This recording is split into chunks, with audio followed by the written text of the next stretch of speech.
खट्टे हैं। अब सीधी सी बात है, अंगूर नहीं मिले तो खट्टे ही हुए ना।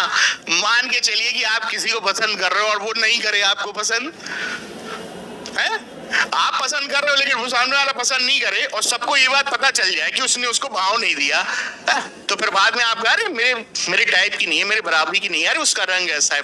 यानी कि आप अपनी बातों के माध्यम से या झूठे फूटे तर्क के माध्यम से अपने में कमी नहीं दूसरे में कमी बताते हो। तभी तो बोलते हैं कि अंगूर नहीं मिले तो खट्टे, यानी कि तर्क के माध्यम से अपने बात को सही ठहराना और सामने वाले को गलत कर देना, ये आपका युक्तिकरण कहलाता है।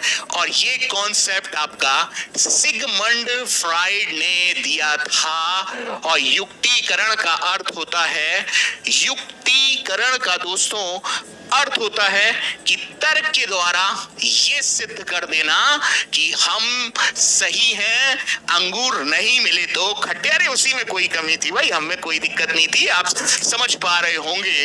ये युक्तिकरण का है, तर्क के माध्यम से सिद्ध करना अपनी बात को, यहाँ पर चाहे वो गलत ही क्यों ना हो, यहाँ पर ये देख पा रहे होंगे। और इसी टाइप का जो कॉन्सेप्ट सिगमंड फ्राइड ने दिया है, देखिए दोस्तों, सिगमंड फ्राइड जो थे आप भली भांति जानते होंगे, मनोविश्लेषणवाद के पिता माने गए। और सिगमंड फ्राइड ने कुछ रक्षा युक्तियों का कॉन्सेप्ट दिया था कि जब हमारा दिमाग या मन मस्तिष्क कुंठा से ग्रसित हो जाता है तो हम उस कुंठा को कैसे हटाएं, फ्रस्ट्रेशन को कैसे हटाएं, नेगेटिव भाव को कैसे हटाएं, उसको हम लोग रक्षा युक्तियां या डिफेंस मैकेनिज्म के नाम से जानते हैं। उस डिफेंस मैकेनिज्म से कुछ वर्ड निकल कर आते हैं, उनमें से एक युक्तिकरण है जो मैंने आपको समझाया। ठीक इसी प्रकार लास्ट प्रीवियस में मैंने विस्थापन आपको समझाया था।